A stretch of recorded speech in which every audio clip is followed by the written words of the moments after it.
Assalamualaikum warahmatullahi wabarakatuh. Perkenalkan, nama saya Muhammad Zulfaruki dari Prodi Manajemen Fakultas Ekonomi dan Bisnis, mata kuliah Perekonomian Indonesia, Universitas Pelita Bangsa. Saya di sini akan mempresentasikan tentang grafik proyeksi pertumbuhan ekonomi Indonesia dan rincian prediksi BI terhadap ekonomi. Dan di sini saya akan menjelaskan beberapa materi atau penjelasan dari grafik tersebut, yaitu materi Koordinator Perekonomian Airlangga Haryanto menyebut pertumbuhan ekonomi Indonesia masih menunjukkan pertumbuhan yang positif di tengah pandemi virus corona. Hal itu disampaikan merujukan pada data proyek pertumbuhan ekonomi bulan April 2020 yang dibuat International Monetary Fund atau dalam singkatan IMF. Merujukan data itu, Erlangga menyebut pertumbuhan ekonomi Indonesia pada bulan April 2020 sebesar 0,5%. Bersama Indonesia, negara yang menunjukkan angka positif laju pertumbuhan ekonomi yaitu Tiongkok, yaitu 1,2% dan India 1,9% di bulan yang sama. Jadi kalau kita lihat di sinilah proyek dari pada IMF itu terlihat dari tahun 2020 pertumbuhan ekonomi global itu minus 3%.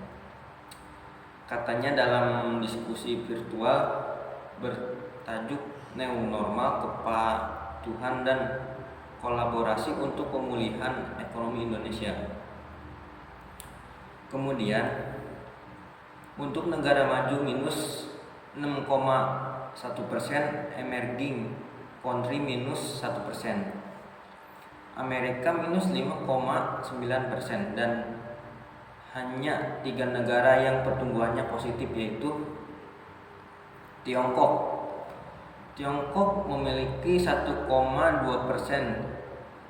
India memiliki 1,9%, dan Indonesia memiliki 0,5%. Menurut Suharyanto, kontribusi terbesar justru data dari sektor industri sebesar 79,25%. Tambang yaitu sebesar 13,11% dan migas 5,42%. Jika dilihat per negara, pangsa ekspor non migas periode Januari sampai Mei 2020 tidak banyak berubah di masa ekspor utama Indonesia. Masih tertunjuk ke Tiongkok dengan pangsa ekspor terbesar yaitu 17,4%. Disusul Amerika Serikat 11,84% dan Jepang memiliki besar 8,69%.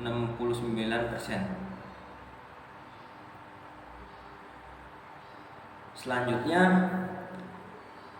periode Januari sampai Mei tahun 2020,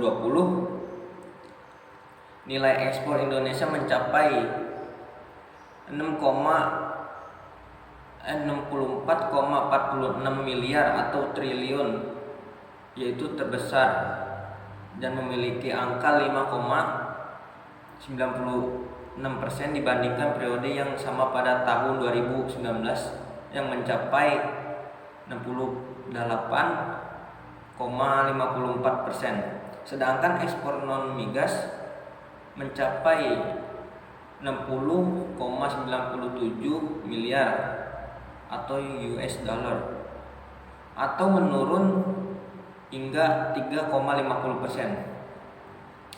Ekspor non migas ini menyumbang sebesar 94,58% dari total ekspor Januari sampai bulan Mei tahun 2020. Hingga Badan Pusat Statistik atau BPS Suharyanto mengungkapkan penurunan ekspor ini terjadi hampir di seluruh sektor kecuali pertanian. Untuk sektor migas turun cukup dalam hingga 34,93%. Industri pengolahan turun sampai 0,8%, sedangkan sektor tambang dan lainnya turun turun 21,02%. Kecuali pertanian, semua sektor mengalami pertumbuhan negatif. Untuk ekspor pertanian selama bulan Januari sampai Mei tahun 2020, pertumbuhannya pun cukup menggembirakan sebesar 5,63%, yang disebabkan oleh meningkatnya ekspor buah-buahan. Meski menjadi satu-satunya sektor yang tumbuh positif, sayangnya kontribusi sektor pertanian terhadap total ekspor Indonesia masih kecil, yakni sebesar 2,2%. Dan segitulah presentasi dari saya. Mohon maaf kalau misalkan ada kata-kata yang tidak pantas didengar atau dibicarakan. Sekian dari saya. Wabillahi taufiq wal hidayah. Wassalamualaikum warahmatullahi wabarakatuh.